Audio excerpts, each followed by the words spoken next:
Hi, this is Richard Blade, and you're listening to the Blue Zone Podcast Network as it presents Permanent Record, an in-depth look at the classic albums of the 70s and 80s, albums which have earned a permanent place of honor, both in our hearts and in our record collections.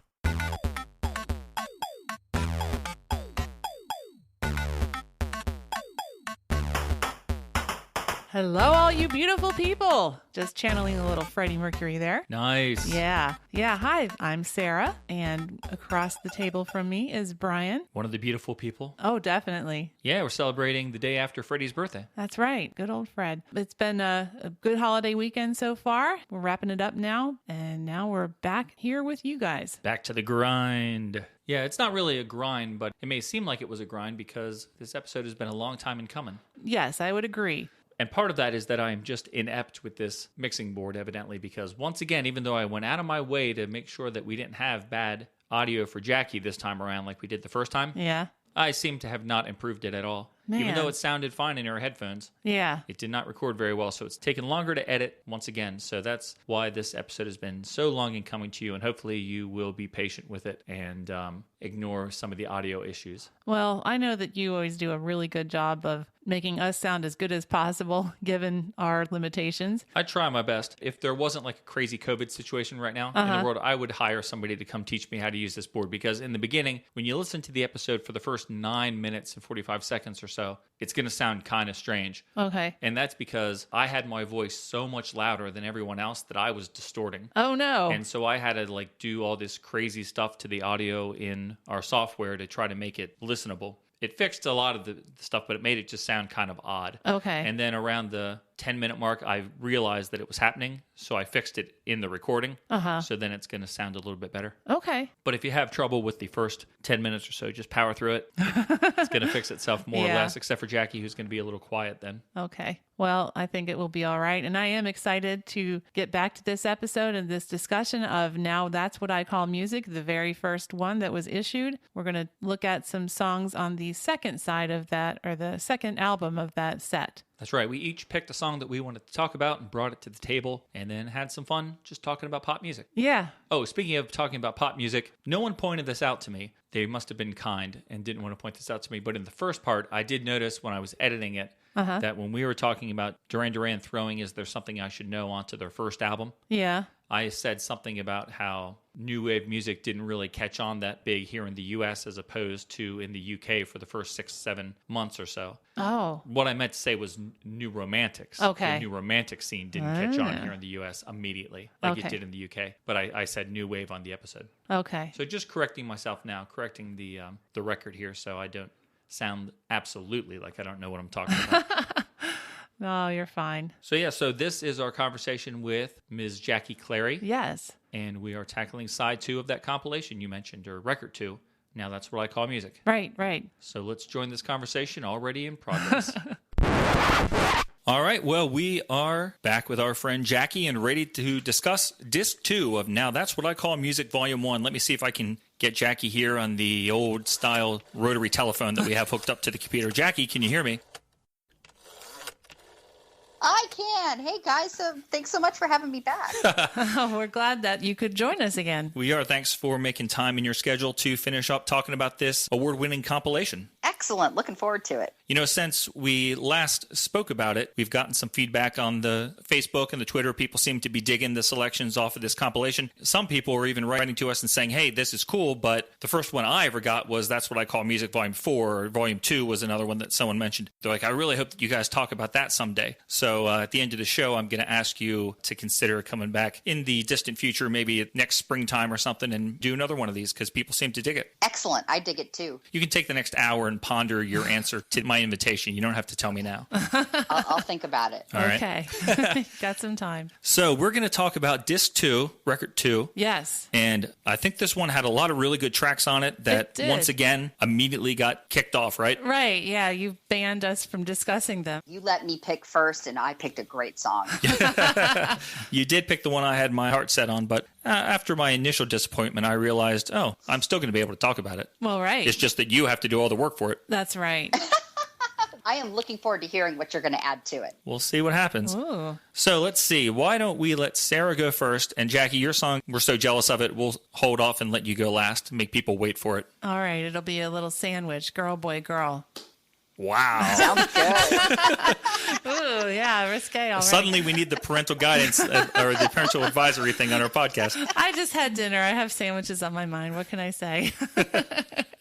All right, Sarah. So what song are you bringing to the table this week? I have chosen, I guess, an unusual pick for me, as I did not know it. This sounds familiar. I think they said that last time. But the song I've chosen is The Sun and the Rain by Madness. My clothes are soaked right through to the skin. I haven't a doubt. This is what life is all about. The sun and the rain. Scraps of blood washing down the drain. I feel the rain falling on my face. I can say there is no better place than standing up in the falling down. In so much rain I could almost drown. All right, so this song was released in the UK as a standalone single on... Sarah? What? 1 second before you get started. Yeah? I did all my notes on The Sun and the Rainfall by Depeche Mode. Oops. Now, why would you do that? Am I the only one? Am I the only one who got confused? It's funny you should mention that because I do compare the two songs. But yeah, you are in trouble if you did your research on the song that we've already discussed in our Broken Frame episodes back in like 2017 or 2018. Well, I'll tell you what. I'll just try to keep up. All right. Yeah, you do that. This song was released in the UK as a standalone single on October 29th, 1983. It was later included on a US and Canadian version of a 1984 album called Keep Moving. And this song was on the singles chart in the UK for 10 weeks. It first appeared on the charts on November 5th. It was at number 21. It peaked at number 5 on November 19th. So this is a case of a really up-to-the-minute hit single being included on this compilation, and it just boggles my brain to think about how quickly they must have had to work to get this song, to get this whole package put together, because this song was still high on the chart. It's still in the forefront of the public's mind as they are putting together this album. I think that's pretty impressive. That is pretty cool. That they got that done. This was the 14th top 10 hit for Madness in the UK since 1979, so they were on a roll. They were just putting out hits all over the place in the UK. Madness didn't seem, to me at least, to be much of like a U.S. concern. I don't remember hearing much about them or having my friends in high school be into them. Jackie, did you guys, wherever you were growing up in the 80s, did you have a bunch of Madness freaks that sat around listening to Madness all the time? No, my memory of Madness is only Our House. And honestly, it's only in kind of an 80s flashback context. Like, I don't remember it from the time, and I don't really remember it until I started listening to like 80s compilations, maybe in the early 90s, and just popping open the Billboard book too. Madness only had 3 songs chart here in the United States. Our House obviously being the first one, which went to number 7. And The Sun and the Rain was actually the last song of theirs to chart in the U.S. It got to about number 72, right? Yeah, it got to exactly number 7. Just about there. I'm surprised to hear that Our House actually was a top 10 hit in the U.S. I did not know that. Yeah. I'm not sure how I totally missed that. I remember it being on the radio really? all the time. I don't. I'm like Jackie. I remember it from compilations. I was aware of the song at the time. What I wasn't aware of was their first hit in the U.S., which was It Must Be Love, which got to number 33 in 1981. But I learned of it later, and I really like that song. That's a great song. Yeah. I hear that on First Wave. Yeah. And I always leave that one on. That's a good tune. It must be love, love, love. It must be love, love, love. Nothing more, nothing less. Love is the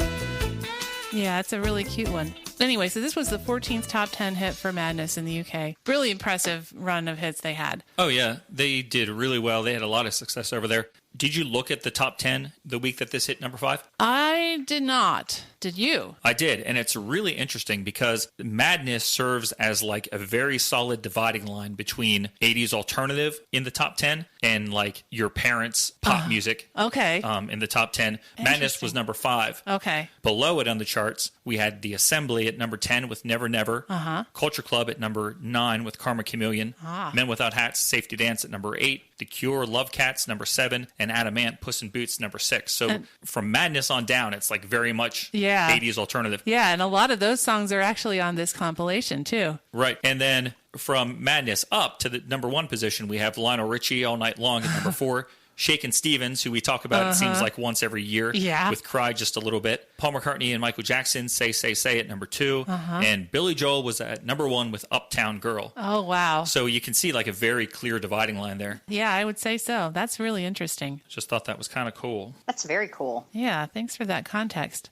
So I have a couple of reviews. One is from the time period that it was out, and one is from later on. Of course, I got myself a Smash Hits review, and I was so pleased to find one. This one is by Peter Martin, and it was in the October 27th issue. He says, after their Calypso outing on The Wings of a Dove, which was their previous single, this is more typical Madness. The song trundles along merrily, carried by a jaunty pub piano that gives the song a slightly offbeat, lighthearted feel. There's also a touch of a Beatles-ish string section thrown in for good measure. A belter. A belter. A belter. I like it. Yeah. So I like that. And then later on, The Guardian did an article on Madness called 10 of the Best, and this was number 7 on their list. And they say, by their early 80s peak, their rate of production was enough to deliver regular non-album hits, including It Must Be Love, House of Fun, the infectiously ecstatic Wings of a Dove. There's another plug for that one. I guess I'm going to have to listen to that. And this 1983 nugget. The Sun and the Rain was a tribute to precipitation, and what could be more English than that? Accompanied by an urgent, string-laden stomp, Suggs sang of standing up and the falling down, while Barson drolly hammered away with glee on a honky-tonk piano. In that Guardian article, they made the claim that the Nutty Boys, that's what they refer to Madness as in the UK, the Nutty Boys, are still perhaps England's greatest post-Beatles singles group. Yeah. Which just struck me like... That's mind-boggling, really. I mean, that shows the difference between the US and the UK in terms of the love of Madness. That's right. Let me say before we go any further that this single was released on Stiff Records. Yeah. I just want to bring that up because we're going to be talking about it again. Yes, and I was surprised to see that. I'm not quite sure how Stiff Records got onto this compilation because they were an indie label, but I did make note of that as well. Okay, so my thoughts on this song. Well, as I mentioned, I did not know this song before I chose it for this episode, but I enjoyed hearing it, and I enjoyed watching the video too. I really liked his voice, and I really liked the harmonies and the vocals. I think the piano is very cute, and I guess it's a kind of a signature sound of theirs, as the other 2 songs I know by them feature kind of piano like that. You know, this is another one of those songs like we talked about in the previous episode. I don't think you can tell what era this is from. I don't think that you can say, oh, this is a song from 1983. It kind of has a timeless feel. It's kind of like, well, is this the 70s? Is this the 80s? I'm not really sure. So I kind of like that kind of ambiguous nature that it has. And I really like the strings at the end. They do sound Beatles-esque to me. And those horns were really good too. Now, the big question, do I like this one better than Depeche Mode's The Sun and the Rain Fall? Well, of course not. It's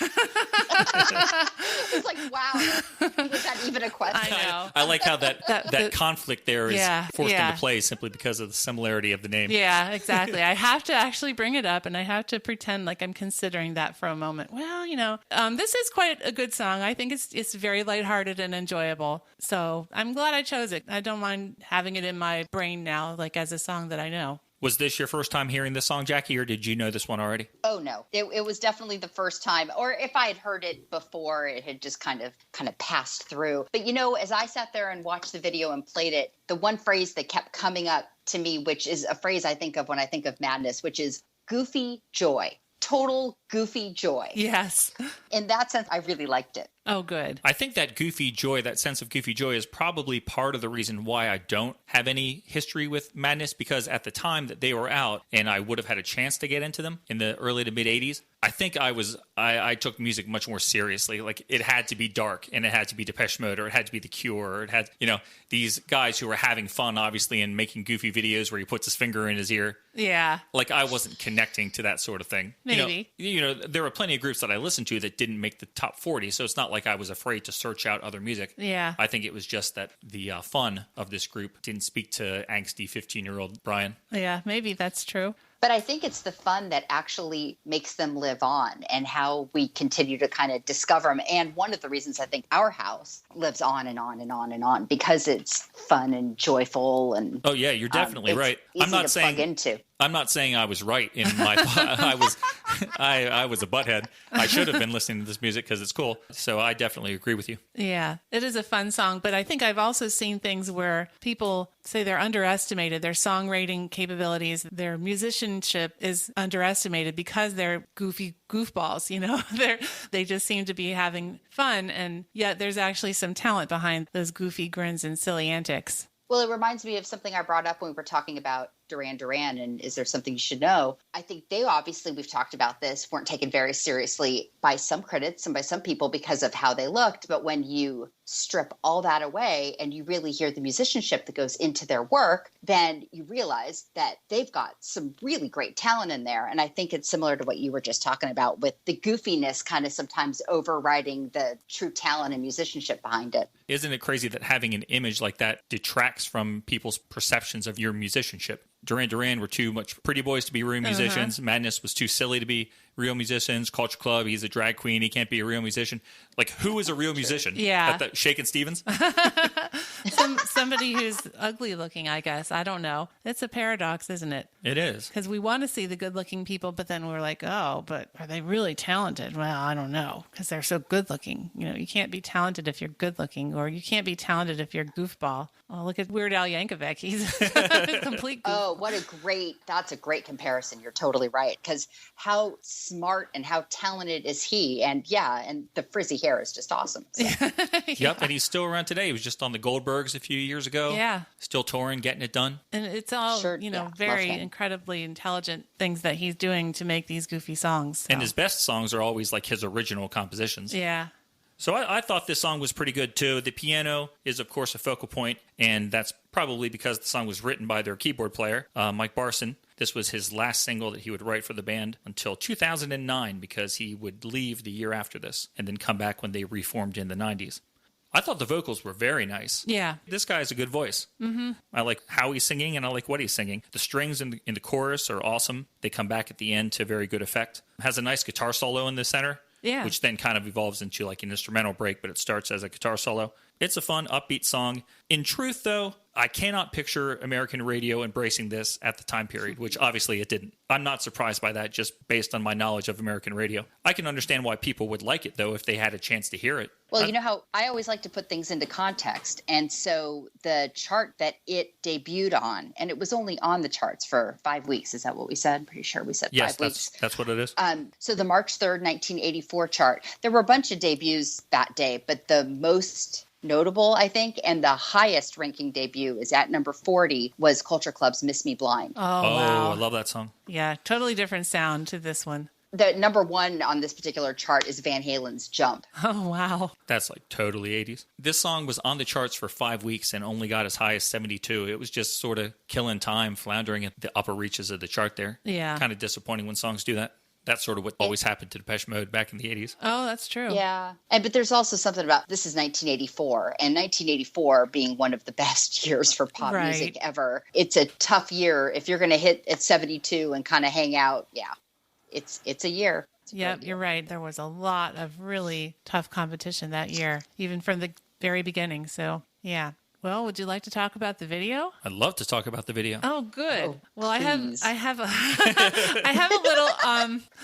a little article snippet about the filming of the video that I found in the one issue of Record Mirror from this year that I could find online. It was just kind of randomly out there, November 12th issue of 1983, and I'm like, oh my gosh, it actually has a little bit about this video. So they say, there wasn't a cloud in the sky when they went along to South Molton Street in London to film The Sun and the Rain. Undeterred, they hired an old fire engine and fixed sprinklers over the hoses to spray themselves with water. The owners of a Chinese restaurant complained at such nuttiness, especially when Lee cavorted around with a smoking rocket strapped to his back, but the police turned a blind eye. After getting soaked through, the lads dried off with interior shots filmed in a garage under Stiff's offices in deepest Camden. The ceiling was draped in parachute cloth, and for extra dramatic effect, they hired a giant plastic ear for the man who made Kenny Everett's giant hands.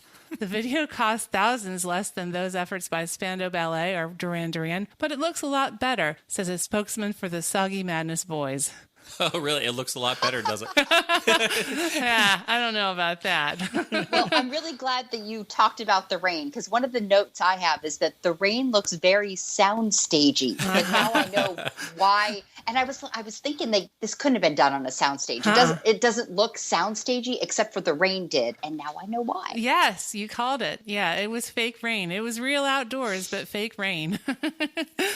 That was kind of funny, but they did make it work. And so the guy in the rocket, just to bring that up since they mentioned it in the article, that is actually a reference to the B-side of this single, which was called Fireball XL5. And Fireball XL5 was a British science fiction show geared towards children. And that was the name of the spaceship in the show, Fireball XL5. And the show only ran for like a year, but it had 39 episodes. It was one of those like puppet kind of marionette type shows, if you remember those from that time period. I watched the beginning of the first episode just to see what it was like. It was really interesting.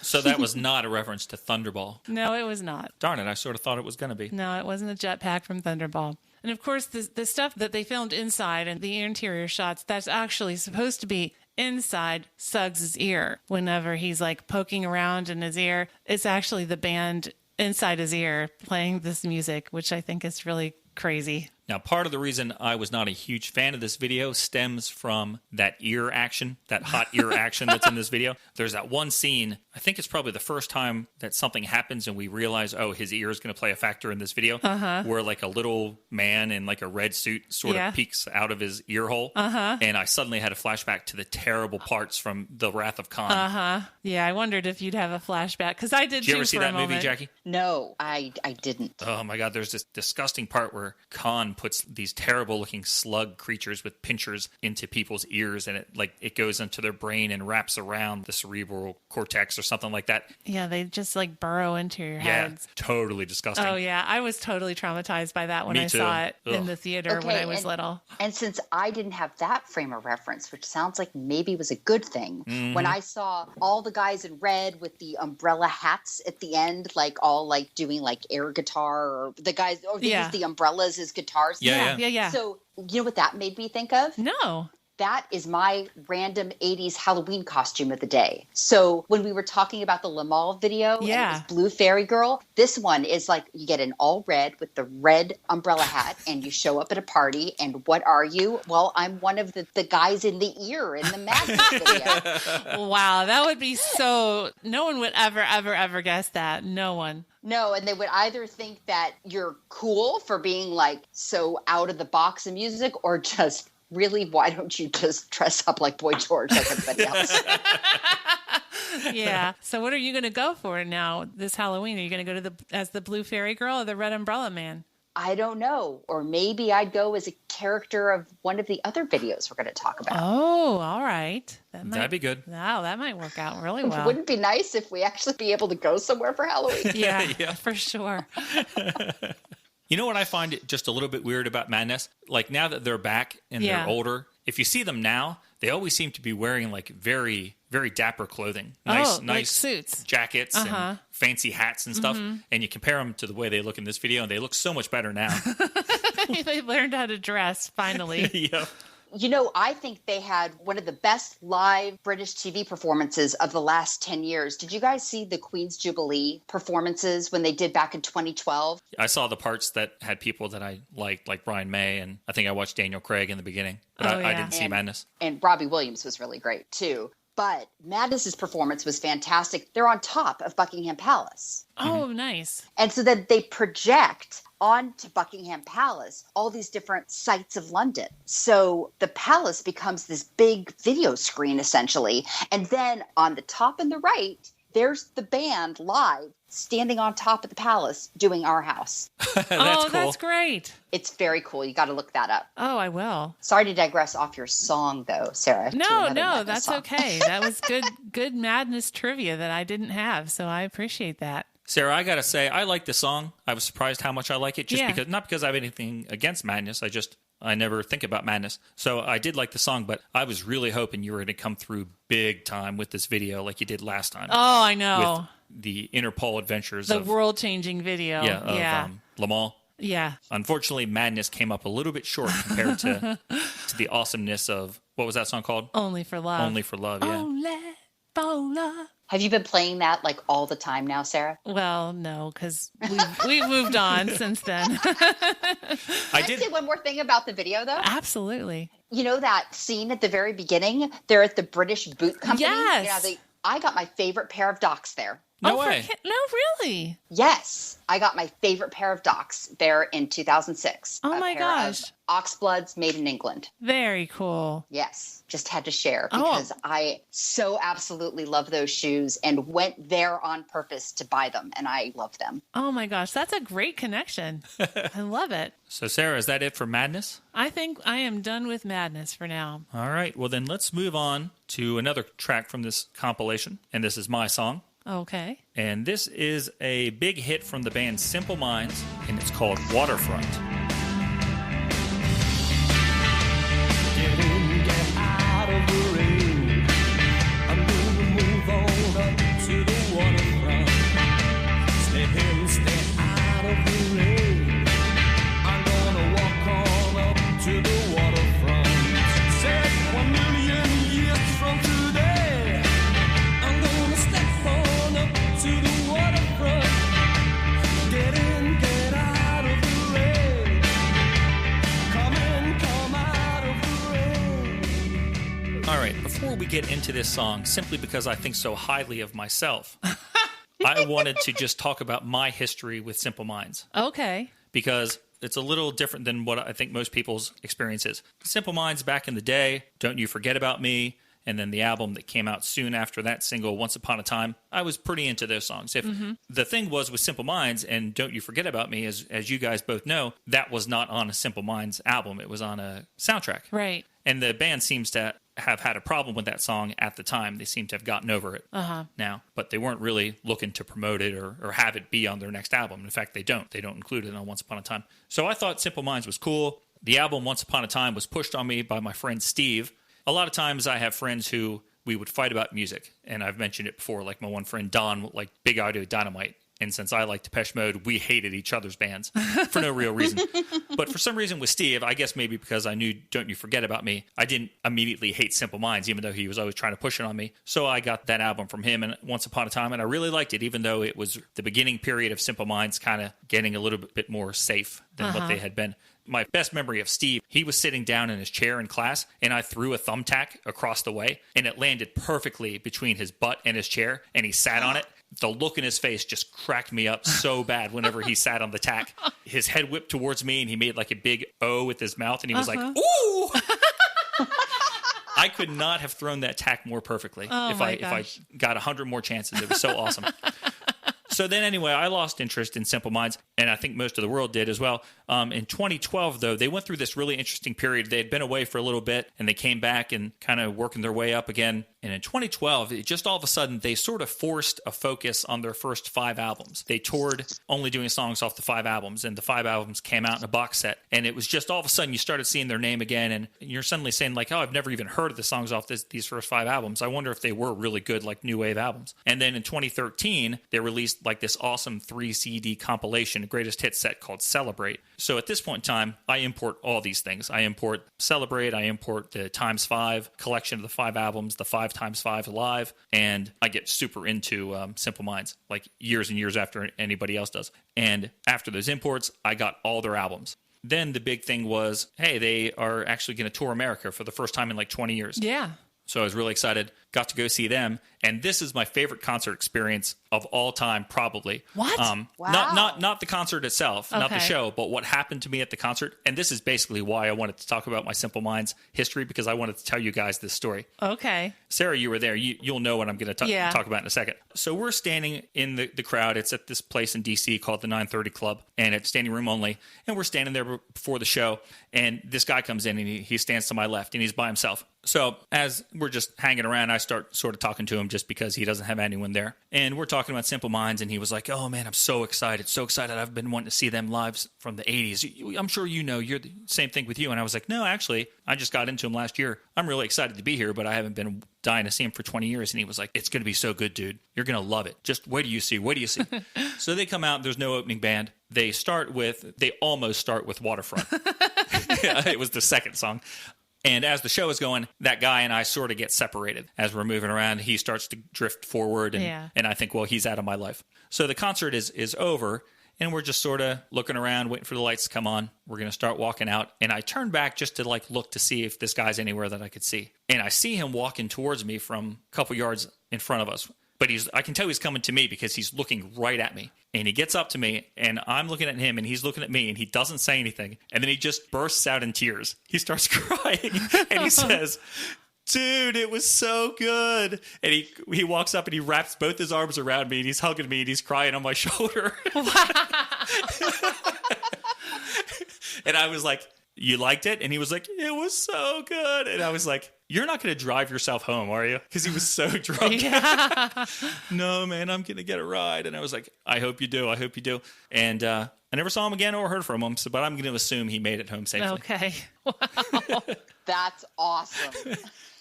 So I love that Simple Minds had the power to make a complete stranger cry on my shoulder because they were so good. That's so cool. I'm so glad you got to tell that story. So because of all of that, I was very excited to pick Simple Minds as my song from this side of the record, even if, to me, Waterfront is a song that really only shines when they break it out live. I'm going to say that as we go into that. Okay. Now, this was the first single from 1984's album Sparkle in the Rain, but it was released before 84 as a single to radio, and the band was actually playing it in 83, about half a year before the album hit shelves.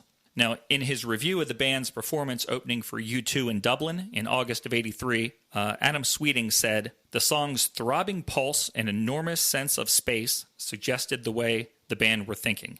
The elaborate, almost ornate arrangements of New Gold Dream were receding into the distance. Simple Minds were making bigger music for bigger occasions. And the idea of bigger kind of follows the band at this point and bothers the band at this point, as music critics almost everywhere and fans of Simple Minds see Simple Minds enter a phase that they're kind of intentionally trying to emulate U2 in sound, in scale, and in image. In some ways, I think this is a shame because their evolution to this point had them develop from kids from Glasgow who were just sort of trying to find their way into a fascinating band, a fascinating new wave band, which I think is fair to say influenced a lot of other acts with their album New Gold Dream. That's still a career highlight for the band, in my opinion. But this time period that we're going to talk about is just a big shift for them. Jim addressed the U2 comparison unconvincingly, in my opinion. At the time, he said, we get this thing leveled at us of being influenced by U2, but they're equally influenced by us. It might be in a much more subtle sense in dynamics or some of the sounds. I don't buy that at all. What Joshua Tree is, 86 or something? 87. 87? Yeah. So there's nothing in this time period from U2 that sounds Simple Minds influenced. The closest thing that you could say sounds like Simple Minds in U2's canon is Zooropa and Pop, which are way later. It's a decade later when nobody, most of all U2, cared about Simple Minds at that time period. Yeah.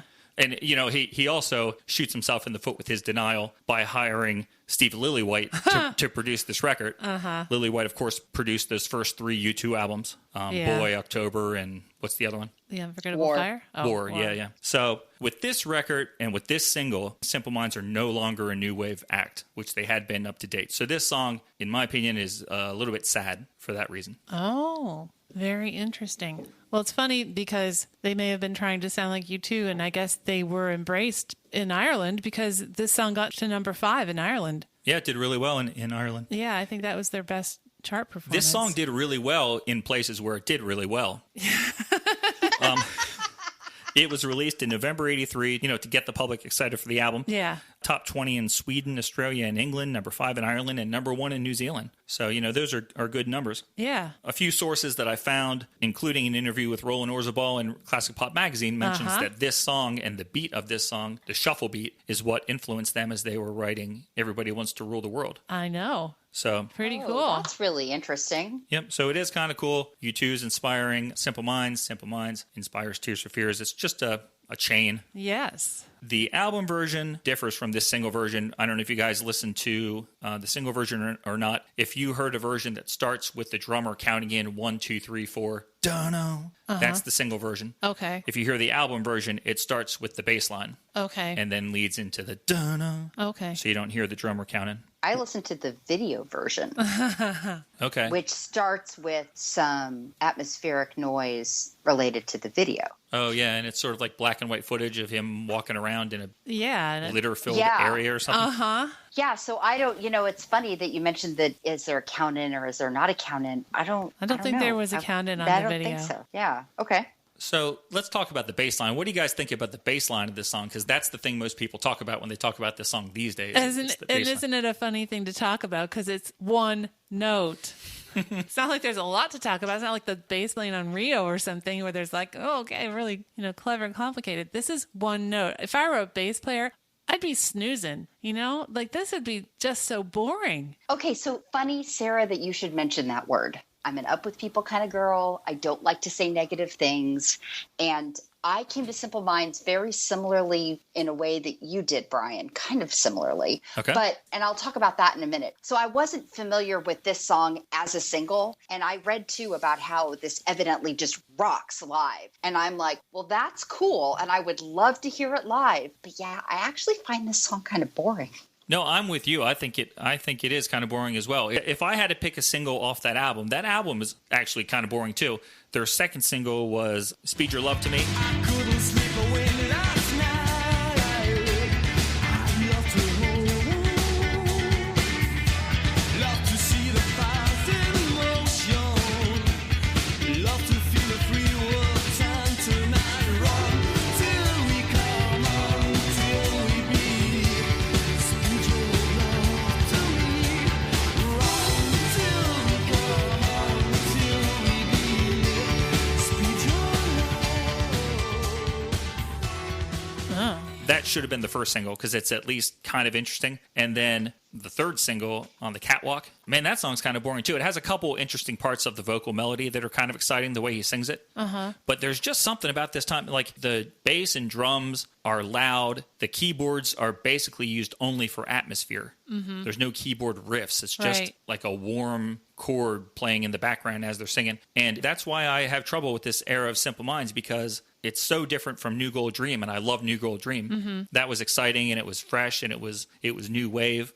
If someone is going to be influenced by Simple Minds, well, other than Tears for Fears, evidently, I think it's going to be that New Gold Dream album that's going to light a spark in you creatively. So, when I play Simple Minds, and this has been in the last like 6-ish years, 6 to 8 or 9 years, is when I want like that new wave feeling or an 80s pop kind of new wave UK type feeling, but I don't know the songs and I'm not going to sing along. So if I want to listen to that kind of thing, but I don't want to be distracted by me singing along, I will put on Simple Minds. I will go on to This is Simple Minds on Spotify or pick an album and listen to it, because other than Don't You Forget About Me and my favorite Simple Minds song, which I'll tell you what it is in a second, other than those two, to me it all kind of just, I guess Alive and Kicking. Now I know that one and I sing along to that one, but it all just kind of blends together. So my favorite Simple Minds song is See the Lights from 91. Do you know that song? Sure do, yeah. Oh, yeah. That's a good one. I love that song.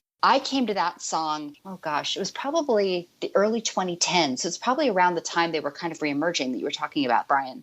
There was a really fabulous radio program on here in San Diego called Resurrection Sunday, which was done by a DJ named Steve West. And Steve West was San Diego's Richard Blade. Steve West just passed away a few months ago at the beginning of this whole COVID business. Not because of COVID, but it was one of those, like, as things were starting to get really bad in March and April, on a Monday afternoon, it popped up, Steve West had died. I'm like, you've really got to be kidding me, because I had just been listening to, he was on Resurrection Sunday on 91X, and then 91X fired a whole bunch of DJs, and another station here in town brought him, and they had to rename the show, and it was called Legends of Alternative on 94.9 here in San Diego. So every Sunday morning from 7 to 10 a.m., Steve West has been on in San Diego until this past March for like close to, I think, 25 or 30 years, playing new wave and alternative music. And he was wonderful. I would request things on his Facebook page and he would like respond, hey, I didn't bring that with me. You got something else.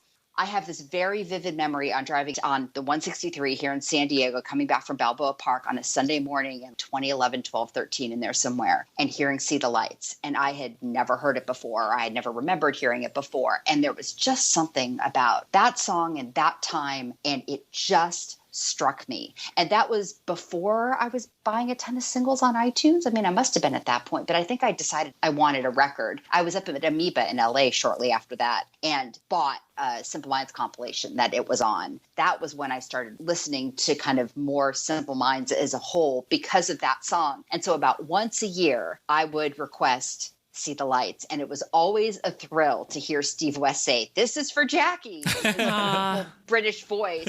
And there was always something about like, I mean, I know I could pull it up on Spotify, and I often like to walk the beach on Sunday mornings, and I would play it on the radio app on my phone as I would walk the beach, and I would request before I left. And by the time I walk in, I would hear it. Yeah. So I think the last time I did it was in December. So I had done it recently because it was about once a year I do it. And there's a lot of other stuff I'd request from him. But when I think of Simple Minds, I think of Steve West, and I think he'd probably be pretty thrilled by that. But yeah, us San Diego, particularly those of us who really love this kind of music, that was a huge loss. And I'm still so sad that he's gone.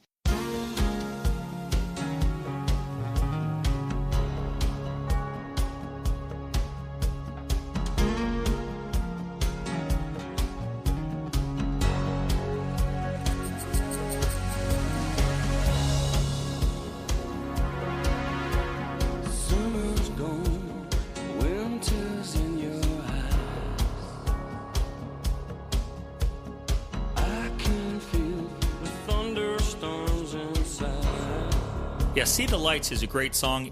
Unfortunately, it's a great song on a boring album. Like that early to mid 90s period of Simple Minds is just boring. I think they probably would admit to it at this point. In 1995, they had another album which had another hit that charted in the United States, She's a River. Oh, yeah. Mm-hmm. And that album was called Good News from the Next World. And there's some really good songs on there. Hypnotized is another great one. Oh, yeah, yeah. But it's difficult to get through the whole thing because it's just so bland. And the great thing is that with that resurgence that I talked about in 2013, it really re-energized their songwriting. Probably about 6 years ago, they released Big Music, which was their first new album in a long time, and it is awesome. It's like one of their best albums that they ever released. And then after that, they released Walk Between Worlds, which is pretty fantastic as well. Not as diverse as Big Music, but still top shelf songwriting. So they definitely are back. And it's great when you see them live. Oh, yeah. Because they're so appreciative of the fact that, they worked really hard to win their fans back. A lot of the credit goes to them, but they are also appreciative of the fact that people came back and are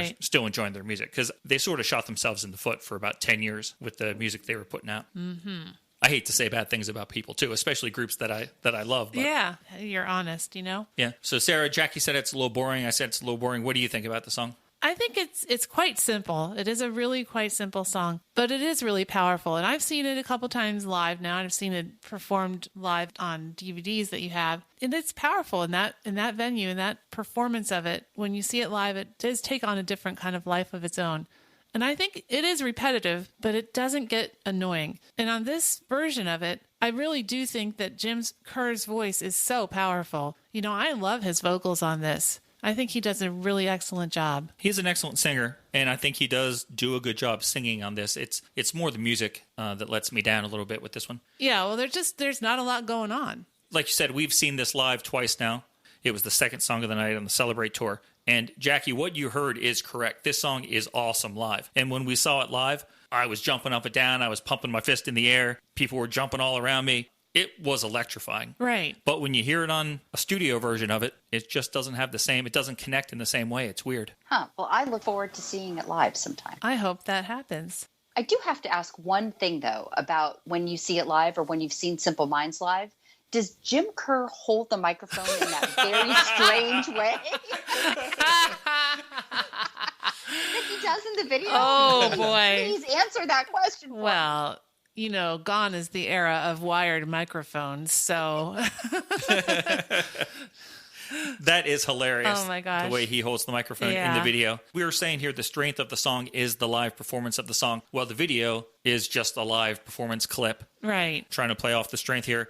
It's directed by a guy named John Scarlett Davis, who this seems to actually be his first music video, although he would go on to film a lot of music videos by a lot of people that I think we probably all like. The Alarm, Aztec Camera, Erasure. He did Who Needs Love Like That for Erasure. Ice House. He did No Promises. Scritti Politti, Brian Ferry, Two Minds Crack, Propaganda, and Trash Can Sinatra's, just to name a handful. Oh my gosh. He was very busy and doing all kinds of cool stuff. And the clip was filmed at the Barrowlands Ballroom in Glasgow in 1983. And of course, if you're a fan of Simple Minds, you know that the Barrowlands is a very important venue to them. On their last album, though, that we just mentioned, Walk Between Worlds, they have a song on there called Barrowland Stars, which is about their days starting out and playing in that club. 40 years down the road, they're writing songs about the venue. So obviously made an impact. That's super cool. I sounded critical. Like I said, I like the song live a lot. I think the song is produced very well. The song still has energy, but it's a different kind of energy than the energy we heard on the previous recordings. The newness of the band and the excitement of the band is missing from this song. I think that's my point. Okay. But you know what? The song did really well, so and obviously I'm wrong. You disagree, that's all. Doesn't mean so. you're wrong. It did get a really good Smash Hits review if you want to hear that before we move on, because I do have one. It was by Mark Steels, and it was in the November 10th issue, 1983, and this was single of the fortnight. So that's pretty impressive. I think people were really excited about this coming out, and people were really embracing Simple Minds at this time. Yeah. So, I'm not surprised it was single of the fortnight. Mark Steels goes on to say, built round a shuddering backbeat, shot through with guitar chords that will take your head off, and overlaid with those haunting keyboard lines, Waterfront is remarkable even by Simple Minds' own high standards. Jim Kerr's vocal is one of rare beauty and measured passion, an iron fist in a velvet glove. A lot of what he says, I'm not going to argue with. Yeah. It's just, I would have a little asterisk in my review that says, and by the way, it's kind of boring. And by the way, it's like much, much better live. Let me say in closing, I love Simple Minds. I have every album, seen them on tour. I've sprung for an autograph version of their Celebrate Live. Oh, that's right. Big set with this big book. So I do love them. Don't get mad. Don't tell Jim that I said bad things about the song. Okay, if we ever meet him. All right, so we're just going to punch in here in the middle of the episode because we have received, Sarah, a few reviews out there in the Apple Podcast Marketplace. We have indeed, and it's always fun to get those, and it's always fun to share them here because we're just so excited when people take the time to say nice things about us, which they so far have. We're very, very, very grateful. Yeah, so this time around, we're getting some from the U.S., some from Great Britain, and some from Australia. Oh, wow. Yeah, so Sarah, why don't you read that one from Australia, and then I'll do the Great Britain, and you can close it out with the U.S. All right. Well, the title of the Australian review is Love This Podcast, a must-listen for music lovers. Nice. So that's from Liberty Yap, and it says, Sarah and Brian love your taste in music. Enjoy listening to you talk about these classic albums. Keep the DM love coming. That's how I found you.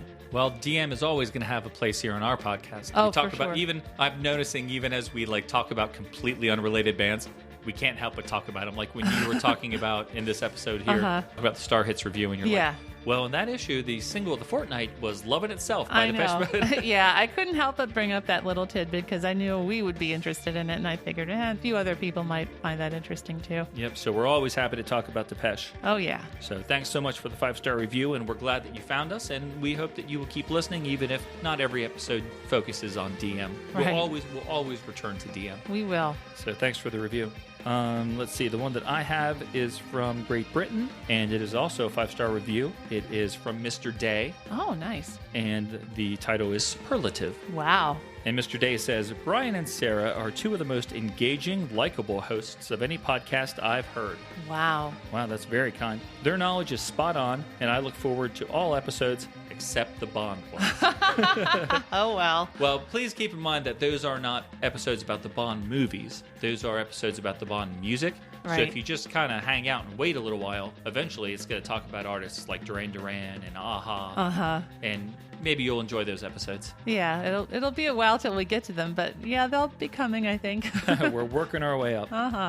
Your Depeche Mode pods are sublime. How about a feature on Ultravox and John Fox? Two of the great pioneers. Systems of Romance and Metamatic provided Newman with an entire career.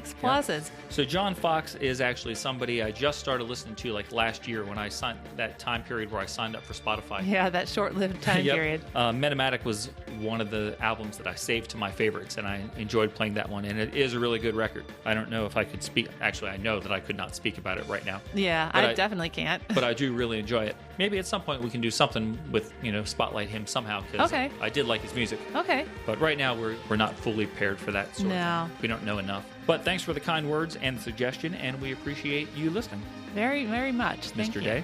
Yes. All right, so I have one more, and it's from the USA, and it's a 5-star review, and the title is "Wow" with like 3 exclamation points. So Nice. that's pretty good. And it says, "Oh, and this is from Bunny's Gal." Oh, we know who that is. And it says, "I'm hooked. Brian and Sarah are awesome." It's true. That's true. I know. Their knowledge of so many aspects of music is really incredible. They've taught me a lot. Well, thank you so much, Bunny's Gal. Yep. Thank you so much, and thanks for checking out the podcast and giving us so much of your time. We appreciate it. Yeah, for sure. Very cool of you. So, yeah, everybody. So, thanks so much for taking the time to leave those reviews. It helps the podcast out in some way that mortal minds like ours are not able to fully comprehend. That's right. Only the great minds at Apple know really how this works, but we do know it helps us. And it's fun for us to read them and share them with you too. So we really do appreciate you taking the time to write to us. So true. So, let's jump back into the music discussion. Let's do it. All right, let's go. We're back with Tracy Ullman. Yay!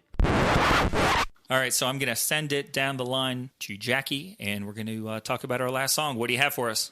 Okay, so for my song, I have chosen Tracy Ullman's They Don't Know. Baby, there's no need for living in the past. Now I found good love and gonna make it last. I tell the others don't bother me, 'cause when they look at you, they don't see what I see. No, I don't listen to their wasted lines. Got my eyes wide open and I see the signs, 'cause they don't know about us. And I know you guys love this song, and thank you for letting me choose it. Our pleasure. So here's why I wanted to choose it so bad. I actually remember the very first time I heard the song and saw the video. It was Friday, May 18th, 1984. And here is why I know the exact date of when I saw this. It was the first time I saw the top 20 video countdown on MTV. It was a Friday night. I was 9 years old, and my dad taught me how to set the VCR. And I set the VCR for it, and then there was a Culture Club concert that ran afterwards. So I recorded that top 20 video countdown, which was actually the 6th week of the program, hosted by Mark Goodman. And then it went into the Culture Club concert. Was that Kiss Across the Ocean or something like that? Oh, maybe it was. What's funny is I don't remember the Culture Club concert as well as I remember that 2-hour program. I played that VHS tape over and over and over again. And, through the years, I think I wore it out. I think it left my life somehow. And I am dying to try and recreate what those 20 videos are. I know them off the top of my head, but I would love to kind of remember what the order was. And someday hopefully I'll find an air check and be able to figure that out. But it was number 16, 17, 18 in there somewhere. They Don't Know was. And I loved it. And I think when, again, I was a 9-year-old girl, and there was so much in there that a 9-year-old girl could love with, the sparkly dresses and, the big sound of it and that big 60s sound of the song. And just there was so much in there that I could love. And so I have always had a real soft spot in my heart for that song. And I do remember shortly after that, I went to the warehouse, and this was when my dad would buy tapes for me on occasion. And I would buy tapes based on a song. And I remember going up to the counter at the warehouse, when you used to, the cassettes would be behind the counter and you had to ask the guy to grab it for you. Oh, man. They were out the day that I went to ask to buy this. And, and I never did own You Broke My Heart in 17 Places, which is the album this comes off of. Mm-hmm. And I think I would have really liked it as a kid. I did listen to a lot of Go-Go's around that time. And my cousin Brett, who I've talked about in the past about him him introducing me to a lot of music. He's the one who pointed me in the direction of the Go-Go's. And actually, I'm going to talk about the Go-Go's a little bit later. So I listened to them and kind of the, these girls and women and upbeat. But I think I would have really liked this record. But I loved the video, and I played the video over and over. So I'm disappointed to find out that you didn't get the album, because I was anxious to ask you if it was good, because I also have never heard the album. I've never heard the album. That's crazy. But I attempted to buy it. So there you go. Well, that's better than either of us We'll could give say. you half credit for at least attempting to buy it. I actually think I got Vacation instead. I went to buy the Tracy Ullman album, and I got Go-Go's Vacation, which is funny because Talk Show was the one that was out. So, okay. Oh my gosh. Yeah. Yeah, But then Tracy Ullman had a talk show. No, well, not a talk show, but Yeah, we're going to talk about that in a little bit too. You know how I mentioned that I had a little quiz prepared for you guys? A little foreshadowing. So Tracy Ullman, British comedian, she had been on stage and on TV in the early 80s in Britain and had made her mark on a British show called Three of a Kind, and then went and kind of became this pop star for a few years, just kind of on accident. She also was at Stiff Records. You had mentioned we'd be talking about Stiff Records. That's right. And here we are. So originally, They Don't Know was written by Kirsty MacColl. She wrote and recorded it in 1979. It was released as a single, but it didn't chart on the UK singles chart. Her first song on the British charts was There's a Guy Works Down the Chip Shop, Swears He's Elvis in 1981. The first time actually that Kirsty's version of They Don't Know came out on a retrospective in 1995. As most people know, particularly in this country, Kirsty MacColl's best known for Fairy Tale of New York with the Pogues, released in 1987, which is now a perennial Christmas favorite. That's right, yeah. Her relationship with Stiff Records is kind of cool. She was a member of a band called the Drug Addicts. yeah. It's spelled ADDIX because it was clever. And they got a chance to go in and record at Stiff Records. And Stiff Records didn't like them, so they gave them the boot. And then they called her up and said, hey, do you have any demos you could come record with us? And she said, you didn't like us. And they said, no, we didn't like your band, but we liked you. Yeah.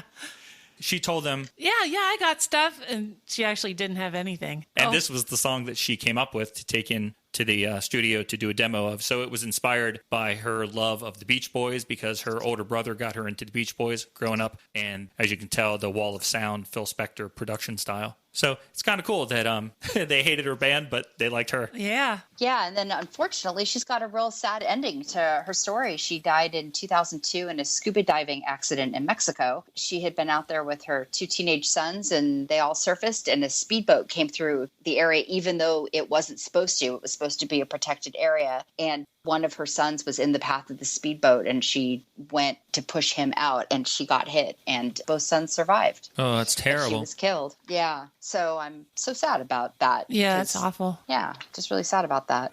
And why should I be lonely every night when I can be with you? Oh yes, you make it right, and I don't listen to the guys who say that you're bad for me, and I should turn you away, 'cause they don't know about us, and they've never heard of love. But Tracy Ullman, her cover of it is pretty faithful to the, Wall of Sound. You mentioned Phil Spector and the whole girl group thing. So Kirsty MacColl even sings background. this Yeah, version, which yeah. is so cool. I know. And she does that baby. Yeah, the part really of it. high one. So pretty cool. I love that. Okay, so it was released September 9th, 1983 in the UK. Debuted on the British charts September 24th. It hit number 2 on the British charts October 15th and stayed there for 2 weeks. It was held off of number 1 by Karma Chameleon. Yeah, it was. 6 weeks at number 1. Karma Chameleon. Mm-hmm. Yeah, sure do love that song. That is a good one. And They Don't Know was number 23 on the year-end UK singles chart. So that's what it did in Britain, and kind of the crossover from Britain to the U.S. So the U.S. crossover happens in early 84, because obviously my memory of it very distinctly is from May of 84. And the record was sold out here in May of 84, as I have established. It made its U.S. chart debut February 25th, 1984. It debuted at number 63, which was the highest of the debuts that week. And you know how I love to put these things in context, right? Yep. So a lot of songs debuted that week, but I just want to give you some highlights. Okay. So at number 63 was They Don't Know. At number 67 was Against All Odds, Take a Look at Me Now. That's a good one. And at number 68 was Kool and the Gang's Tonight. And at number 75 was Lionel Richie's Hello. Oh, Hello. That's an infamous one for that video. Oh, yeah. What is Yes. Kool and the Gang Tonight? I basically know. remember, I thought most of Kool and the Gang, 80 If singles. if you heard it, you'd recognize it. Yeah, Okay. I don't know it by the name. I'm surprised. But if you heard it, you'd recognize it. Okay. I'm not going to sing it, but I was trying to get you to. but you'd recognize it. The other really notable cool thing about this chart, by the way, at number 92 was Bon Jovi's Runaway. This is their Billboard chart debut. Wow. 1984. Yeah. That is the crazy thing I always think about Bon Jovi is they started a lot earlier than you think they did. Yeah. That's wild.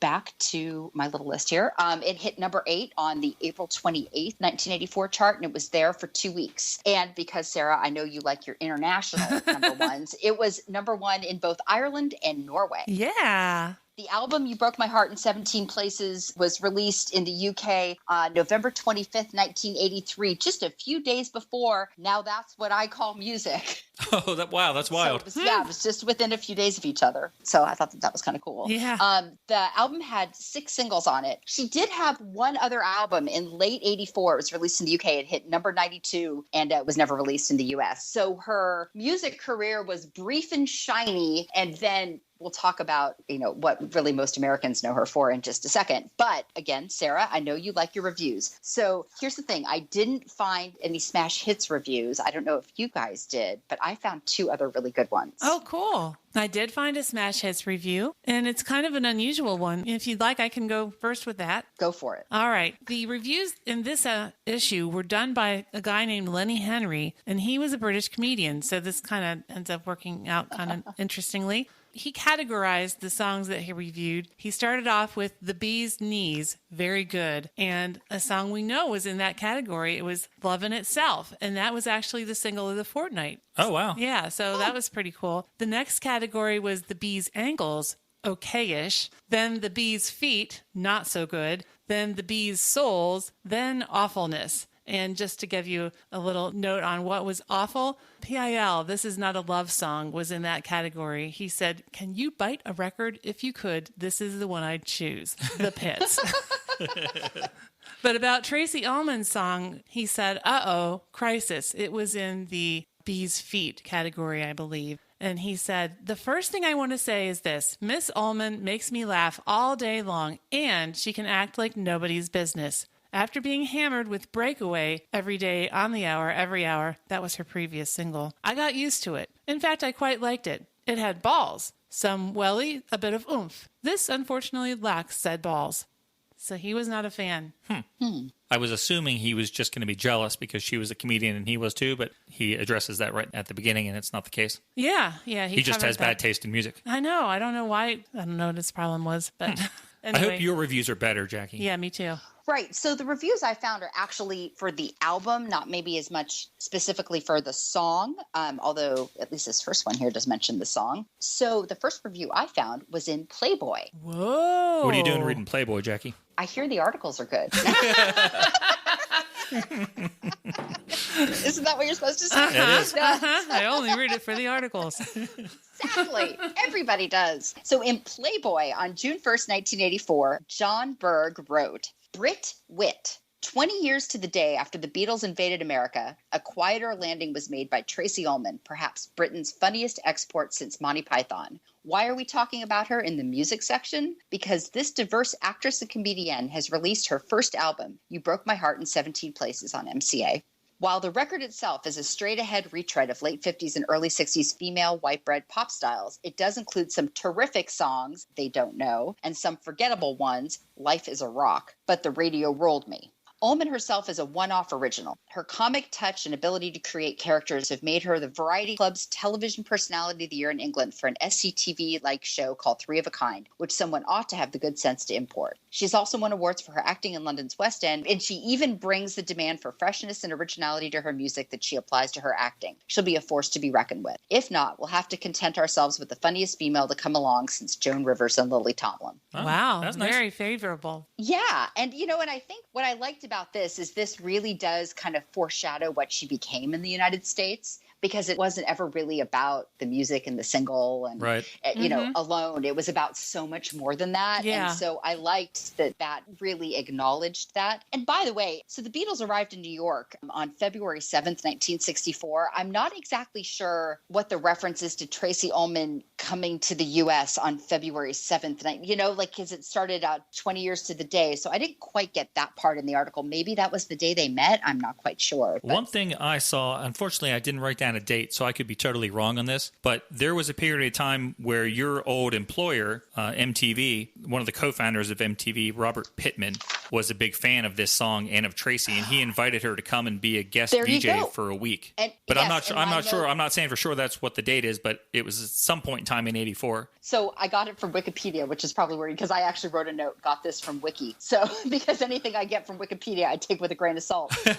Bob Pittman saw the video and asked her to be a guest VJ February 84. There you go. All Thank right. you for connecting the dots. Yay. Maybe that aired on MTV on February 7th, and maybe that was the connection. Yeah, maybe. Thank you, Brian, for being the connector there. Appreciate that. Sure. So the other one I pulled out was a New York Times article on June 17th, 1984. And what was interesting about this, it was by the journalist John Rockwell. And there were 3 reviews that he did all in one article. And it was Tracy Ullman's album, The Go-Go's Talk Show, and Cyndi Lauper's She's So Unusual. Ah, I sense a theme. Yeah. And so he started with the Go-Go's, and that review, the review of Talk Show, it ended like this, because I'm not going to read all 3 of them, but his Talk Show review ended like this. Talk Show has its charms and reveals these women to be intermittently interesting composers and musicians, but it doesn't really cohere either as entertainment or as pop art. So interesting. So he was kind of seeing the Go-Go's as not doing as well and as coherently as what they had been in the past. So it goes then into Tracy Ullman, and he considers Tracy Ullman considerably more appealing and downright delightful. In fact, this is the purest nostalgia item of today's lot, a loving recreation of just the idiom in question, mixing obscure oldies with newer songs crafted in precisely the same idioms. Miss Ullman, an English actress, singer, and comedian whose fans include Paul McCartney, ranges from cheery attestations of pleasure and love and music to more characteristically weepy laments a la Leslie Gore. The tone of the album, starting with a delicious cover in which Miss Ullman recreates nearly every teen magazine starlet pose from 20 years ago, balances parody with love. Indeed, the parody is so loving it hardly counts as parody at all. Miss Ullman is not a great singer. And for all the sensitivity of her recreations, she doesn't really try to reinterpret this idiom to make a new statement for today. But this is still a genuinely sweet record. Wow. So I thought that was pretty cool. I don't think I ever realized the whole album was in this same vein. I think I just assumed this was like a one-off song, and then the rest of it would sound really 80s. I'm kind of shocked to hear that it's all this kind of girl group sound. Yeah. Yeah, and I think maybe it's just because she's a comedian and she embraces characters, and this was kind of the character for this, because whenever she did live performances of They Don't Know, and I'd seen a few from the archive that I used to work at, she would wear similar dresses to what she wears in the video, and I'm excited to talk about the video here in a minute, and would recreate that whole like aura and the hair and the whole look of the thing. Oh, okay, so that's I cool. think that was probably kind of just the space she was in for the whole bit, which makes sense, if one more character that she's kind of embodying, or a series of characters for this project. He called Cyndi Lauper, by the way, just for anybody playing the home game, because I'd mentioned that one too, called She's So Unusual, nutsily endearing and potentially enduring. Oh, interesting. And So it which was kind of cool. Yeah. Yeah. So the video. Yes. So I have a confession to make. Oh. Again, remember, I was 9 when I first saw this video. This video is my very first memory of Paul McCartney. Oh, wow. Oh, my goodness. Some people may find that appalling. I don't know if that would be the right word And some people might find it totally on brand. for Well, you. like, Okay, so this is the first time you saw Paul McCartney. Did you realize it was Paul McCartney? I realized, no. But when I connected it to the guy, like I remember this before I remember in my head. Mm-hmm. I remember this before I remember Say, Say, Say. Okay. And I think part of it is because he's sitting underneath the word Paul. Okay. Oh, right, because Paul's know? written on the windshield. So I think that's how I connected it. And then eventually I kind of backtracked it because obviously I know Say, Say, Say is before this, but I backtracked it to that. And then eventually 86, 87 in there somewhere, it got rolled into the Beatles for me because, Beatles is a whole other thing with me. I don't have any memories of the Beatles until 86, 87, 88 in there somewhere. My parents didn't listen to the Beatles, so I wasn't introduced to it that way. Oh, interesting. Wow. Yeah, that's a whole other story for another day. So for me, I think it's actually quite on brand. But this is my first memory of Paul McCartney. So the video is really great. I really love the video. So there's kind of there's two distinct things and a third thing. I'm curious what you guys think of. So there's the fantasy part of it where she's putting on the pink dress and doing her makeup and her hair's all perfect. And that is the fantasy life with Paul McCartney. And then there's the section where she is bowling with the boyfriend, the husband, not quite sure. I want your guys' take on that. And then there's obviously the part at the end, which is her life where she is in the supermarket with her kid and her fuzzy slippers. And that's actually what real life is. So it's that section with bowling with the other guy. Is that the life that she's all married with, or is that part of the fantasy life? How do you guys put that together? Well, I think that she was maybe thinking back to when she first got together with her now husband. And that's, oh, there you go. Yeah, I think she's remembering those days and when they were first dating. You guys know that the guy working in the grocery store is the guy she was dating. Mm-hmm. Yep. Totally. When you saw her go by with the cart and kind of avoid him, and he threw something in the cart, I wanted to ask you what you thought that was. I got the impression that they were not married, that they had dated and she had a baby with him, but that they weren't together now. The way they act in the grocery store, I don't get any sense that they're married.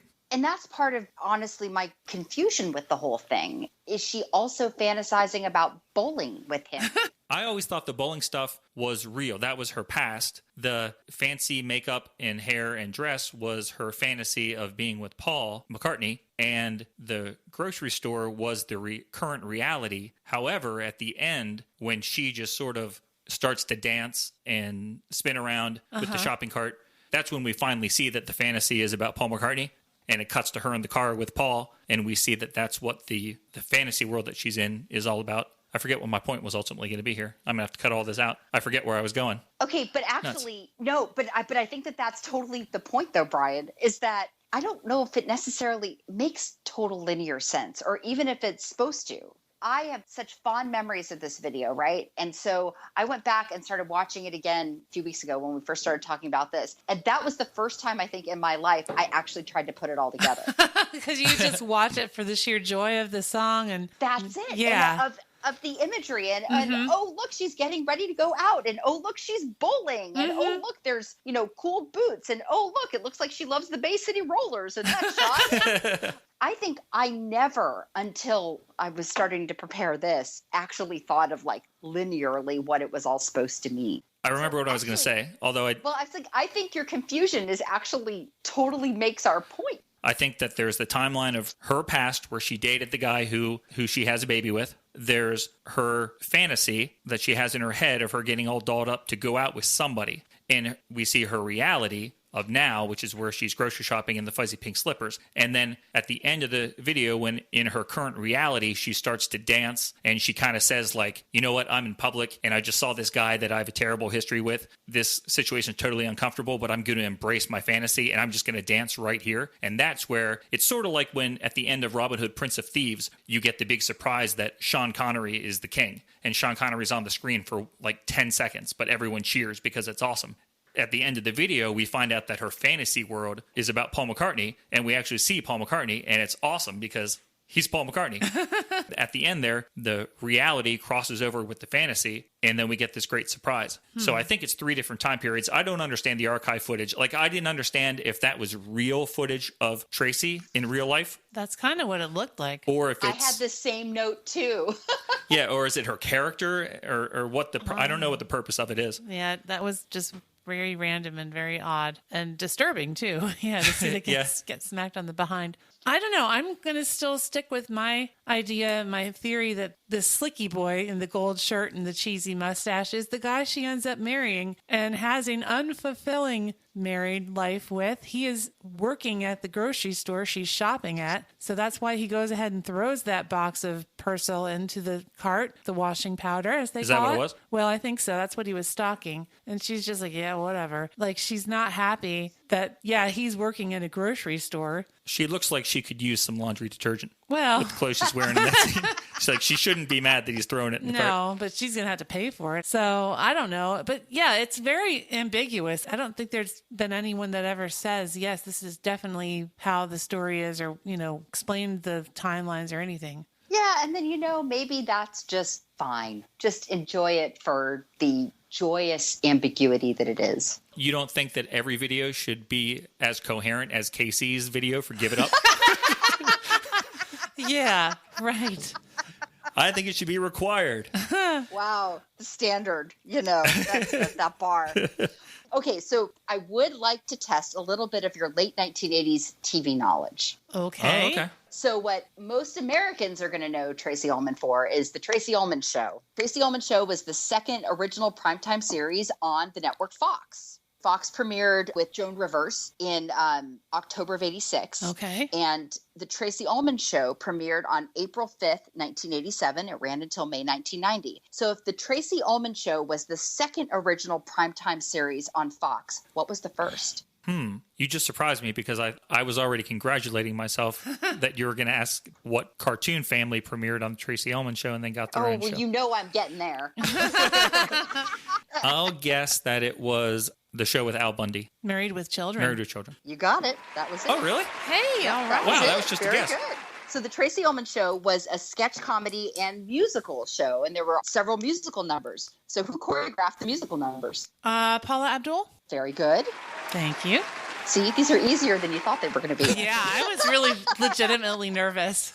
This is how people know Tracy Ullman, and it's actually so ingrained in American TV history. So the creator and executive producer of the show was James L. Brooks, and he directed, there's lots. You can name all sorts of stuff. Oh, yeah, that tons he's of done. stuff. Oh, yeah. Tyler Moore, Taxi, Terms of Endearment, As Good as It Gets. So around the same time, he also directed one of my all-time favorite movies. What movie was that? 1987. One of my all-time favorite movies. Wow. I always thought that I was going to be Holly Hunter in this movie. Broadcast News. Oh, yes. I should have known that. Boy. So who wrote the very funkadelic theme song? Nuts. What's his name? From Parliament, George Clinton? George Clinton. Very Yep. good. Yep. There you go. Yeah. Yep. And do you remember how she used to end each episode? What she would say? I do not. No. Go home. That's awesome. I don't think I ever watched that show. I don't think I did either. I think that our local cable didn't even have Fox at first. Well, so this leads me to a question, Brian, I think you know the answer to. Okay. You ready? Yep. What long-running animated series premiered as a series of shorts on The Tracy Ullman Show? The Simpsons.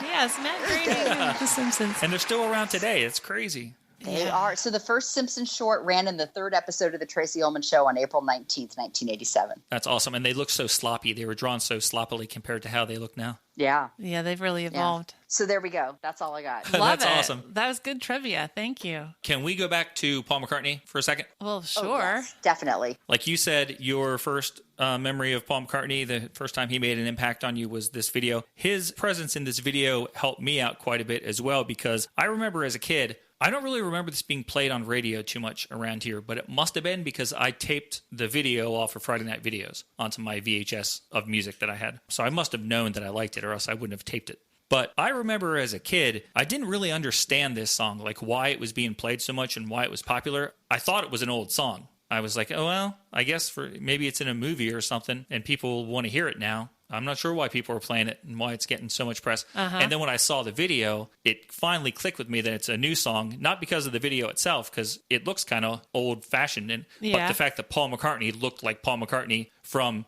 Tug of War era. Yeah. I finally said, oh, that's current Paul. This is a new song, and it's just in the style of the old. I don't know why I was so baffled by the song, but I could not figure out where it was coming from. But he helped kind of ground you and understand the context for the song. Okay. Yep. That's great. Well, they kind of switched off with each other because him playing a cameo role in her video, she played a cameo role in his movie, Give My Regards to Broad Street. Oh, yeah, that's right. I saw that. Right. Yeah, so that was kind of like a little exchange of cameo roles there. Mm-hmm. The only thing that I want to add to the discussion of the song is that, a lot of times we here on our show tease Stock Aitken and Waterman. Oh, yeah. But it was Pete Waterman who brought this song to Tracy Ullman and said, hey, you should consider covering this song. That's right. Yeah. So that's cool. That's kind of a cool thing. He knew a hit when he heard it. Yep, he does. Hate to admit it, but he does. Yeah. Did you, as you were doing your research and you were maybe finding various videos of the song on YouTube and stuff, did you happen to hear Kim Wilde's version of the song? No, I did not. I think it's really good. Should I be lonely every night when I can be with you? Oh yes, you make it right and I don't.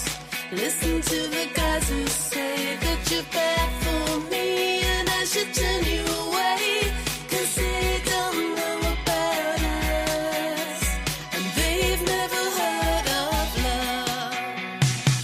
I get a feeling when I look at you, wherever you go now, I wanna be there too. I have to listen to that. You already told me it was I was good. digging it. There's so many different versions of it. I mean, there were a bunch by people I didn't know, but I saw one by Andrea Corr from the Corrs and Kim Wilde and Susanna Hoffs and the guy from Death Cab for Cutie. He has a very mellow guitar version that he did live on the radio or something like that. Wow. But I'd be surprised if it wasn't mellow guitar.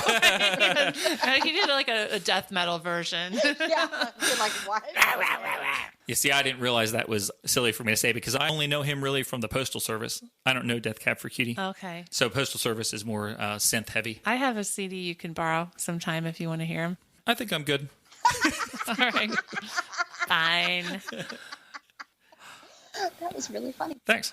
So anything else for the good of the cause? That's all I got. Well, did we even get to talk about how awesome this song is? I mean, did we talk about the gorgeous vocals, the harmonies, how much it does sound exactly like a Wall of Sound song from the 60s? I think the production on this is marvelous. I love the backing vocals. I love Kirsty MacColl's addition of that baby, especially after that little pause. It just adds that much more dramatic emphasis to her song. Yep, that's a great part of the song. And I vocals. was shocked to hear that wasn't Tracy. I didn't know that. Yeah, just want to make it clear. I think we already figured this out. Every one of us here loves this song. It is beautiful. It's gorgeous. We love it. Absolutely. Yeah, the older I get, the more I love this song. I wonder at the time that it was, what did we say? It was a top 20 song? Number 11 or something like that? Number 8. Number 8.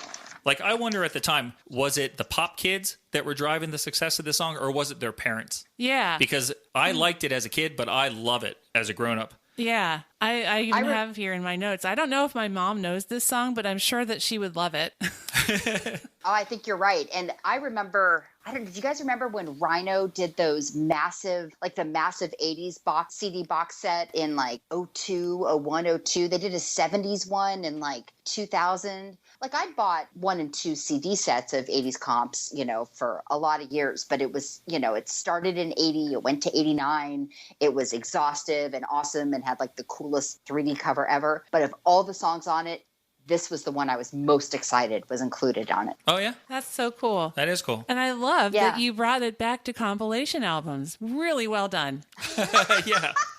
Oh, that is cool and totally unintentional. But you did that. Now, don't say that. I was giving you credit for coming full circle because as we recall, this is a compilation album we've been talking about here. Totally. Yes. Totally to your point, Sarah. The one time I have owned this song on CD was thanks to a Rhino compilation album. That's awesome. That is so cool. I think we only own it on 45 for the jukebox. I think you're right. I don't think we even have it on CD. Yeah, but I think it's kind of cool that this song that sounds so old would be owned by us in an old format. It's one of the songs that like is rarely ever out of the jukebox. Like even when we swap records around, there's certain ones that we feel like we have to leave in. I know. And I think this is one of those songs. Yeah, it's like a perennial favorite. Greatness. Well, you know what, Jackie? You definitely picked the strongest song of the day. I think we all would agree that this is the best song that we talked about today. Yeah. But I was wondering what you guys think. We talked about 6 different tracks off of this great compilation. Now that's what I call music. If you go back to the other episode and throw those songs in the running here, I was wondering which song each of you thought was the best song that we talked about out of the 6, and then also which song had the best video.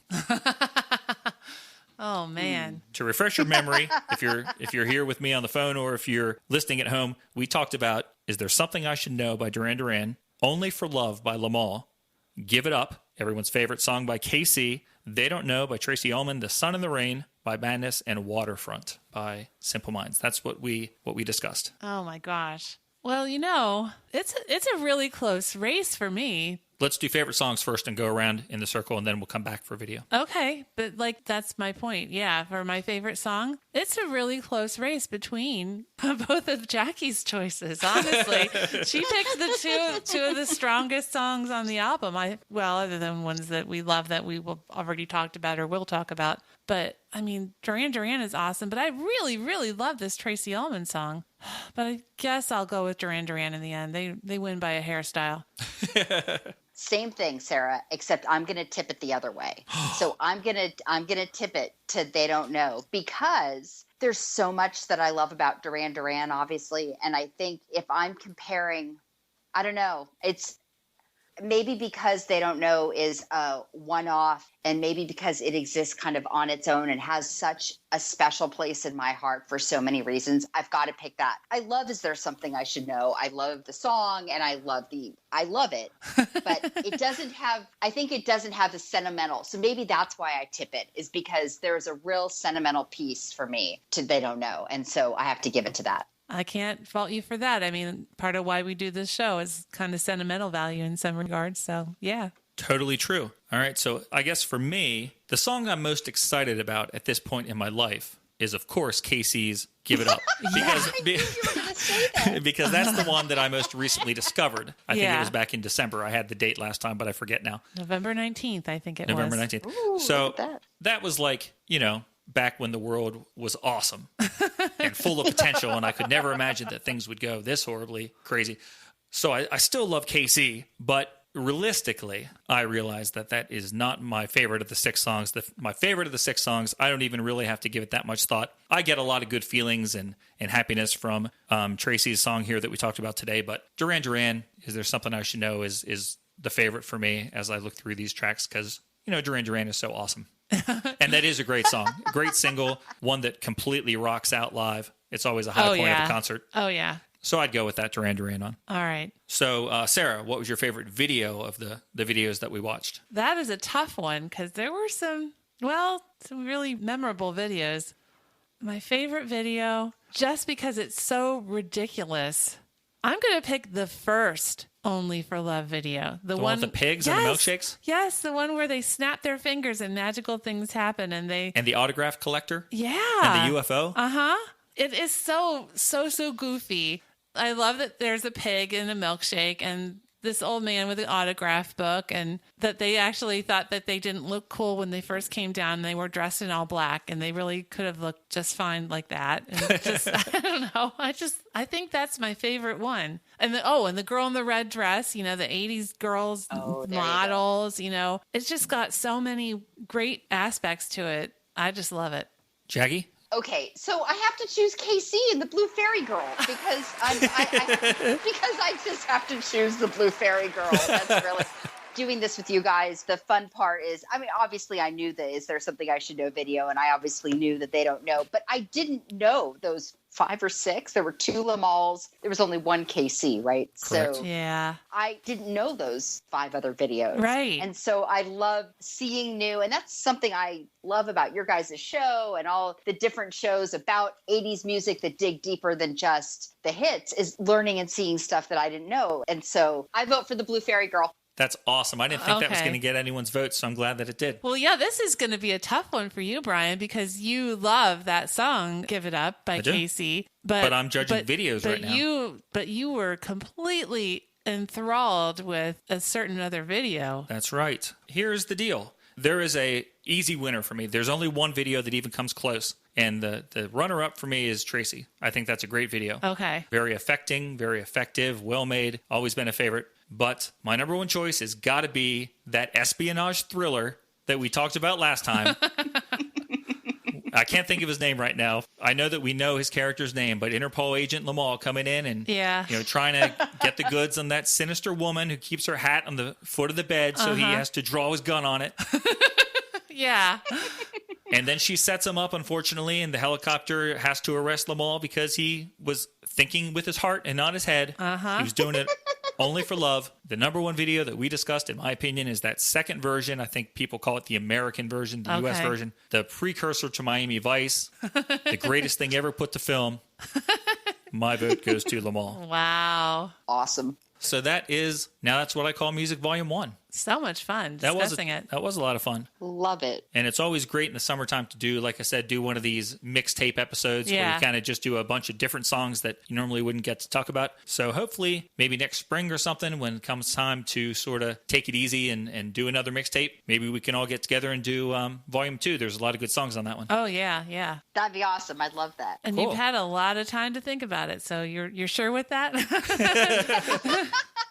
Yes, but the one thing I haven't done since we've been chatting is pull up the track listing. And I'm super excited. As soon as we finish recording, I'm going to take a look at the track listing and start to think about what songs we might get to talk about. I think you're going to like it. Oh, cool. Okay. So it'll be some time before we get that episode out. But in the meantime, you can actually get some more Jackie Clary goodness in your life, because she has some exciting stuff coming up in the weeks ahead with the Museum of Pop Culture. We talked about this last time, Jackie, but can you fill us in one more time for those of us who weren't paying attention last time around? What do you have going on coming up for Mopop? Oh, sure. So I'm participating in this year's Pop Conference, which is going to be an online conference. Pop Conference happens every year, usually in April at Mopop in Seattle, but this year is happening online. So what it is the theme of this year's conference is youth and pop music. And I submitted a paper and was accepted. And so was asked to participate in a panel that is going to be on Thursday, September 17th. Now, what the conference is going to be this year is kind of a whole mix of live Zoom events and asynchronous presentations where folks like me have done their papers and their presentations. They're pre-recorded. You can go watch them at your leisure. And those folks get together for a live Zoom conversation about certain group of papers. I'm on a panel that's 70s and 80s music, totally in the pocket for you guys and your listeners. Yeah, that's and great. For you too. Yeah, it's pretty cool. The information is on the Mopop website. Go under Pop Conference and you'll see there's all sorts of good stuff, not just the panel that I'm on, but all different writers and fans and academics talking about all different topics, all in and around youth and pop music. But if you're particularly interested in my panel, I don't know when they're going to be putting up the presentations. I've already recorded mine and submitted it. My presentation's all about Debbie Gibson and the relationship she has with her fans. It was so fun to write and put together. Got to talk to a lot of really cool people as I was working on it. I'm super excited to talk about it live on the Zoom. Not quite sure how the conference is going to work, pricing and all that kind of thing. I couldn't imagine it's going to cost a lot, or if anything. I know all the details will be on the Mopop website. That's cool. And I will definitely be checking that out because I want to attend that. It sounds like the place to be. Yeah. In the middle of September. Sounds like a lot of fun. All right. Well, we are excited to see that. I hope some people who are listening to this will check it out. I know Sarah was there at Mopop I was last year, and you thought it was a pretty great place. Oh, yeah. It's super cool. Love to go back. So there'll probably be something for everybody. And you definitely want to support Jackie. For sure. Aw, Thanks, guys. Well, thank you for giving us so much of your time today. And thanks to you, once again, let me say, I said this last time and we didn't say it today. This whole idea was your idea, of course, to talk about Now That's What I Call Music. Yeah. And we've received so many accolades about it on Facebook and Twitter and emails and things that I was starting to get a swollen head. So it's good for me to remind myself that it wasn't my idea. All thanks you go guys to have- Jackie. Well, you guys have done some great things with the idea. And isn't that like the best ideas? You know, you get a bunch of people together and make them better. So I'm super glad. And thanks for including me. I'm just really glad that you included me. Always our pleasure to talk with you. Exactly. Well, look at that. We finished. Hey, we made it the whole way through the compilation. Yeah. Thanks once again to Jackie Clary for joining us, actually for having the idea and then joining us on her own idea. That's like we right. stressed in the episode there. It was, as always, a lot of fun to talk with you. Yeah. She brings a great perspective, a lot of energy, a lot of history, interesting facts about the context of the times. It's just a lot of fun talking with her. Very true. And check out her presentation that we mentioned at Mopop. Right. Online. That's going to happen in September. And so check that out. Give her some support. And you know what? We're going to end this episode, Sarah, with the Kool and the Gang song that she mentioned tonight because she said we would know it. You heard it and you knew it right away. Yeah. I heard it and wasn't sure that I remember it. Okay. I'm not convinced that I do remember it, although I really, really like it. Oh, yeah. So we're going to end the episode with that. Sounds good to me. Before we go, we do just want to point out, if you follow us on the social media, you probably saw that we were fortunate enough to be interviewed in a small little column over on Yeah. the left side of the page. In Little sidebar. Yep, sidebar article in Classic Pop Magazine. Yeah. So if you are happening to walk by a newsstand and see Erasure smiling at you on the cover of Classic Pop, check out that issue because your friends Brian and Sarah are in there as well. Yes, and we're very honored and happy to be sharing a page with Human League, I Human believe. League, that's yeah. right. I love that our names are on the same page of the magazine as a picture of Philip, Yeah. Susan, and Joanne. It's so cool. Whoever would have thought that? I know, it's wild. I know. So thanks to Classic Pop and everybody there who were kind enough to shine a little spotlight on us. We appreciate that. We really do. So don't forget, you can let us know what you think about the songs we talked about today. Chime in on the discussion on social media, Twitter and Facebook. Follow Right. us there. There's a post for this episode. You can also call and leave voicemails that we can play on the show. Spread your opinion as well as ours. That's right. You can reach us if you're in the U.S. at 724-490-8324. And if you're somewhere else in the world where that's not convenient to call, just point your web browser to speakpipe.com/permrecordpod. And you can leave a voicemail there, even through your cell phone. You just can talk into it like you're on the phone. That's right. It's amazing what technology can do. Oh, I know. We're very excited. We are excited because we love hearing from you guys. So it's any new way that we can get your opinion heard, we think is pretty cool. Yes. Happy to have you join the conversation. That's right. So thanks for listening. We don't know what's coming up next. Good stuff, I'm sure. Hopefully it'll be good. Oh, yeah. Not really sure. It'll be a surprise for everyone. Yep. So hopefully we'll see you in a couple weeks. Thanks for listening. Take care.